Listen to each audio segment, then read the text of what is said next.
લક્ષ્ય ન્યૂઝ, એક નજર, એક લક્ષ્ય. ધૂળતા વિદ્યાર્થીનો વિડીયો સોશિયલ મીડિયામાં વાયરલ થયો. પ્રાથમિક શાળામાં પ્રાર્થના સમયે રેગડી વાગી રહી છે. રેગડીની ધૂન પર ધૂણી રહ્યો છે વિદ્યાર્થી.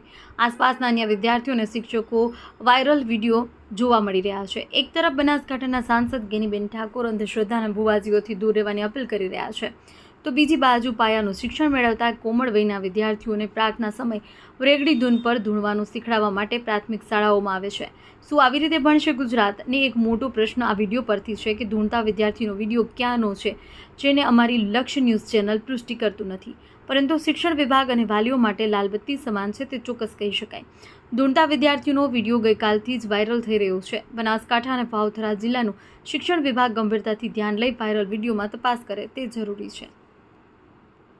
આખી દુનિયાને દશામાં ના નડે અને આપણાને નડે, બરોબર? એટલે આ દશામાનાથી વર્તો કરીને ઘરેથી દશા બેહાડવાની પ્રથા છે એ કોઈ પણ બેન દીકરીએ દશામાના વર્ત હવે કરવાના નહીં.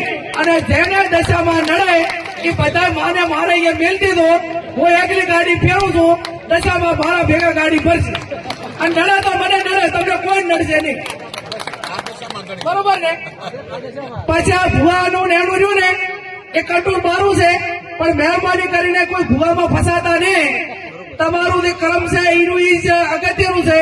જેવું કર્મ કરશો એવું ભોગવશો. અને એવા તમને ભ્રમમાં ઘાલશે કે તમને આર્થિક બરબાદ કરશે, સામાજિક બરબાદ કરશે, કુટુંબમાં બરબાદી લાવશે અને એવી વેમ ઘાલશે તો આખો પરિવાર વેરવિખેર કરશે. એટલે મહેરબાની કરીને કોઈ પણ પ્રકારનું દખ હોય તો ડોક્ટરને બતાવવું, હગાવાલાને બતાવવું, એને વાત કરવાની, કોઈ પણ અકામણ હોય તો વાત કરવાની, 5 જણા મિત્રોને કહેવાનું, પણ ચાહે અંધશ્રદ્ધામાં આવવાનું ને. અને ભોપા જો આખા દેહનું બધું મટાડી દેતા હોય તો મોહન કેશોદી આ સાહેબ બે તમે કોઈ ભોપાની બાધા રાખા અને અમે તમારે અહીંયા કોઈ પણ કામ ના કરા અને ચૂંટણીમાં ફોર્મ ભરા દીધા તો એ ભોપો હાજો તો અમે ભોપા લઈને બેહી રહ્યા ને ભાઈ.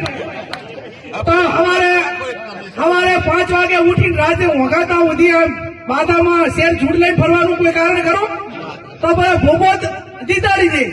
એટલે ચાહે ભોપાની વાતરી જે ભોપા હોય માફ કરે, નકર પછી પેલો આપણો ના નડે ભાગ, બરોબર?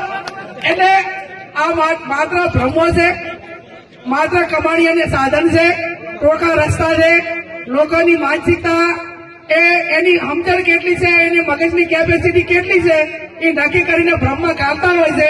એટલે મહેરબાની કરીને કોઈ પણ પ્રકારની તકલીફ હોય તો જેનો જે નિષ્ણાત હોય એના કંદાવો, હગાવાલાનું હોય તો હગાવાલા કંદાવો, દખ દાતું હોય ડોક્ટર કંદાવો, અને જે કાંઈ હોય એ 5 જણે થઈને એનું નિરાકરણ લાવવું.